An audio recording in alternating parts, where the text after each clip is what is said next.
Perairan negara kekal terkawal ketika negara berdepan dengan pandemik COVID-19. Antara yang memainkan peranan adalah Agensi Penguatkuasaan Maritim Malaysia (APMM). Kerja penguatkuasaan diatur gerak melalui Ops Khas Belangkas dan Benteng Laut. Wartawan Faris Azman melihat sendiri bagaimana APMM menjejaki mereka yang mencabuli undang-undang di kawasan perairan negara. Kami menyelusuri Selat Melaka selama 8 jam, bermula dari sepadan Selangor sehingga Negeri Sembilan. Hampir 1 jam di atas bot pemintas APMM, kami mendekati beberapa sangkar ikan berhampiran Pulau Ketam ini.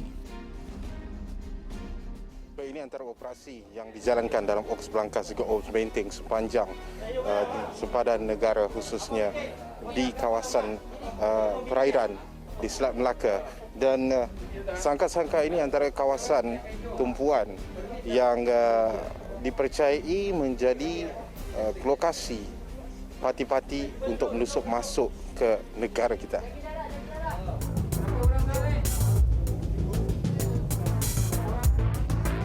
Operasi mengejut ini dilakukan secara berkala.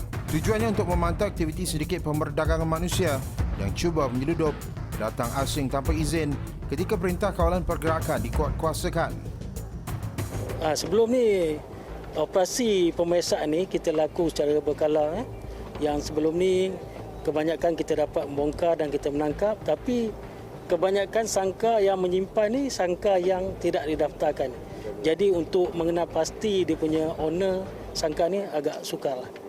Untuk membawa ni pemilik sangka ni ke muka pengadilan. Hasil pemeriksaan, 4 parti ditahan di bawah Akta Immigration 1959-1963 kerana memiliki permit kerja tamat tempoh. Di tekong laut dan darat itu jelasnya telah dibongkar sejak tahun lalu apabila puluhan parti berjaya ditahan. Keadaan gelap di sekitar kawasan sangkar ikan juga menjadi senjata utama parti untuk meloloskan diri jika penguatkuasaan dijalankan. Pastikan di sangkar tersebut tak ada parti yang terjun ke laut. Okey? Selain sangkar ikan, kami turut memasuki beberapa laluan tikus gunakan sedikit. Kawasan hutan Pai Bakau ini berhampiran pesisir Pantai Klang antara laluan utama parti. Kebanyakan apa yang kita tengok MO dia ni, dia lebih kepada tengah malam, pergerakan pada tengah malam, sebab kemungkinan pada masa tu dia beranggapan ni pergerakan dia sukar dikesan. Tapi dengan kita meningkatkan kawalan ni, kita berjaya juga mengekam kemasukan juga. Dalam keadaan terdesak, apa sahaja boleh dilakukan parti, termasuk bertindak agresif. Demi keselamatan, pasukan tindakan khas APMM turut membantu setiap operasi dilakukan. Tepat jam 12.30 tengah malam, kami dikejutkan dengan kehadiran sebuah kapal dagang yang berlabuh di luar kawasan pelabuhan 4 Batu Nautika Barat Daya, Sungai Langat. Bertindak pantas dengan maklumat dari Aset Udara Maritim, pasukan pemintas bergegas ke lokasi kapal dagang terbabit. Situasi mula tegang apabila kapten kapal enggan memberi kerjasama. Kira-kira 30 minit kemudian, pasukan maritim akhirnya berjaya menaiki kapal dagang berkenaan. Please understand. Okay, I am sorry.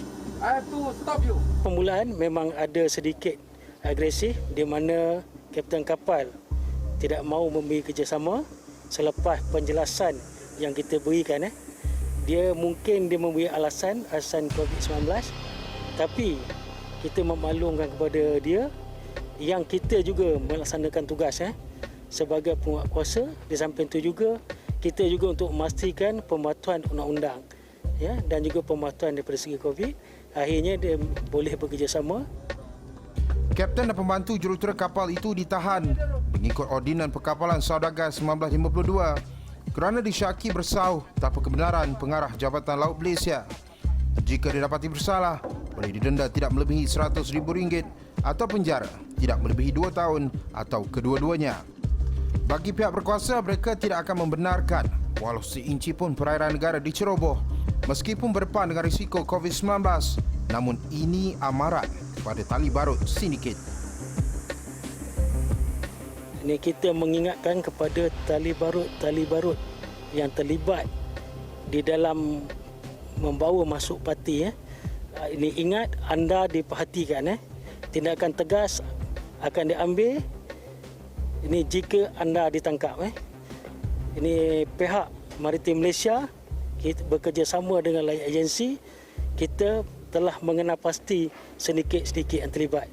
Awas, kami tidak akan teragak untuk ambil tindakan. Ikuti siri kedua esok bagaimana keberkesanan kesihatan awam negara mencegah penularan COVID-19 menjadi tarikan buat parti untuk menceroboh Malaysia. Laporan Faris Azman, Astro Awan.